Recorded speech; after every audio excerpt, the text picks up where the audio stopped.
પોરબંદરના iconic road અને વિકાસના કામોમાં નબળાઈ દેખાતા વકીલે સરકારને કર્યા સજેશન. અર્જુન મોઢવાડિયાના વિકાસ કાર્યોને અને વિકાસ વર્ણવતા જાણીતા વકીલ ભરત લાખાણી મેદાને આવ્યા અને પોરબંદરના આઇકોનિક રોડ અને વિકાસના કામોમાં નબળાઈ દેખાતા વકીલે સરકારને કર્યા સજેશન. અર્જુન મોઢવાડિયાના વિકાસ કાર્યોને અને વિકાસ વર્ણવતા વાસણ વકીલ ભરત લાખાણી મેદાને આવ્યા અને સરકારી અધિકારીઓને અનેક સજેશનો કર્યા.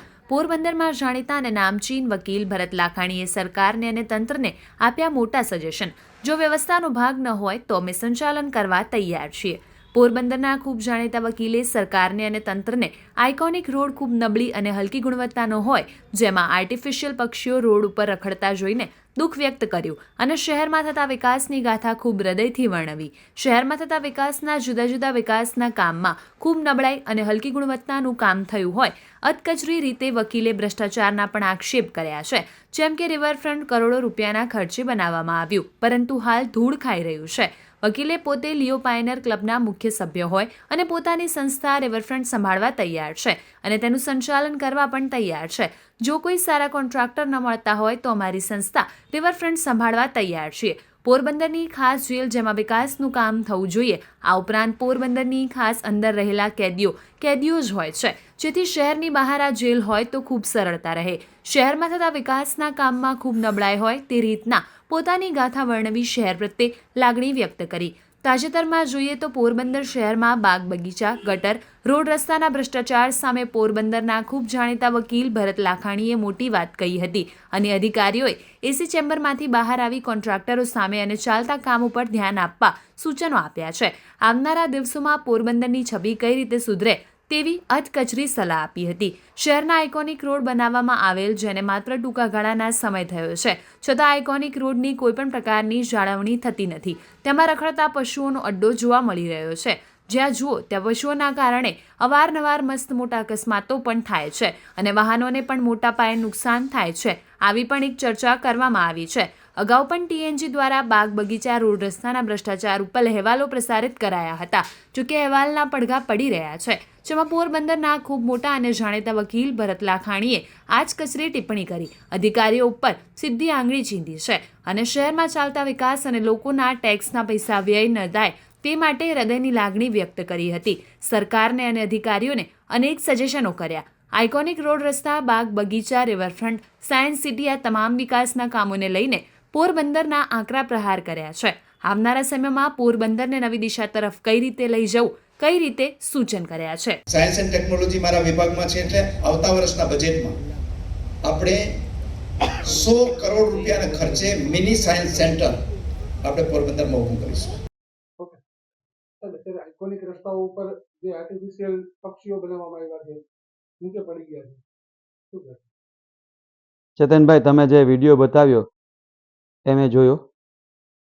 આઇકોનિક રોડ એટલે જોવા જેવો રોડ કે જ્યાં લોકો ફરી શકે, લોકો જાય તો ત્યાં લોકોને મજા આવે. પરંતુ તમે આઇકોનિક રોડ ઉપર જાઓ તો અસંખ્ય ગાયો બેઠી હોય. તમારું વાહન 10ની સ્પીડે પણ ન ચાલે. અને આ જે પંખી તૂટી ગયેલું જોયું એ તો ખરેખર દુઃખદ બાબત છે. કારણ કે આઇકોનિક રોડ બન્યો એને કદાચ 2-3 મહિના થયા હશે. અને એ રીતે પોરબંદરનો વિકાસ કરવો હોય તો આ રીતે વિકાસ ન થાય. વિકાસ કરવો હોય તો ખરેખર જે કામ થાય છે એની ઉપર તકેદારી રાખવી પડે. જે રસ્તાઓ બને છે એ રસ્તા બનતા હોય ત્યારે જ અધિકારીઓએ માથે હાજર રહેવું જોઈએ.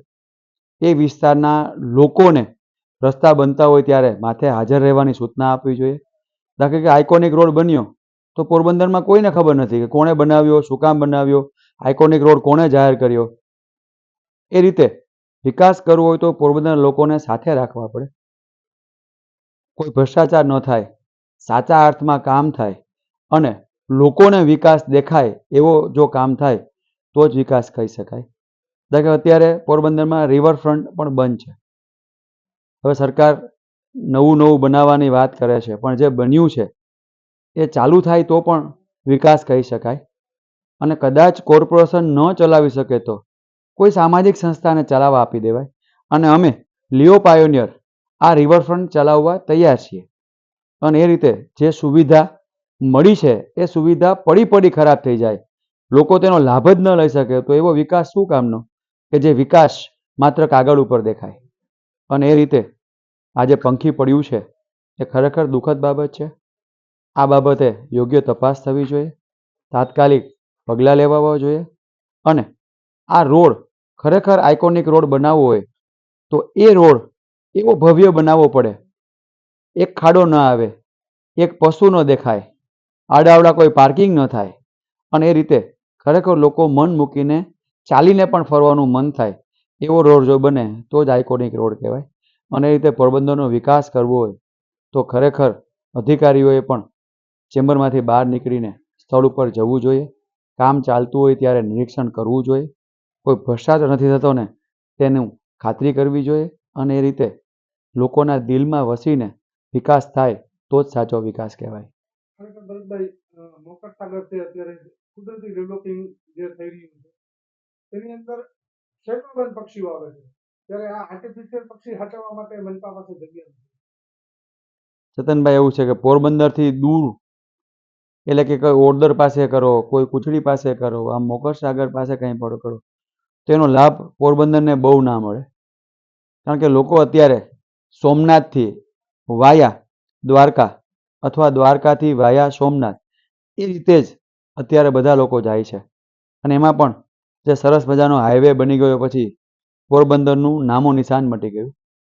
અને મોકર સાગર ભલે સરકાર બનાવે પણ પોરબંદર દૂર બનતું હોય એટલે પોરબંદરમાં તેનો લાભ મળવાની શક્યતાઓ બહુ ઓછી છે. અને હું તો હજી એ વિનંતી કરું કે પોરબંદરમાં સાયન્સ સિટી બનાવવું હોય તો એ હાલ જે ખાસ જેલ છે, જે બહુ મોટી જગ્યા છે, અને જેલ છે એ સામાન્ય રીતે ગામની બારોબાર હોય. અને વર્ષો પહેલાં જ્યારે જેલ બની ત્યારે કમલાબાગ એ પોરબંદરનું છેલ્લું સ્ટેશન હતું અને એ પછી જ જેલ બની હતી. એટલે જો પણ સાયન્સ સિટી બનાવવું હોય તો ક્યાંય દૂર દૂર બનાવવાના, એટલે કે પોરબંદરથી 15 કિલોમીટર દૂર ક્યાંય બનાવવામાં આવે તો એનો લાભ પોરબંદરને ન મળે. આ જે જેલની જગ્યા છે એ જેલ ખરેખર બીજે શિફ્ટ કરી નાખે બારોબાર.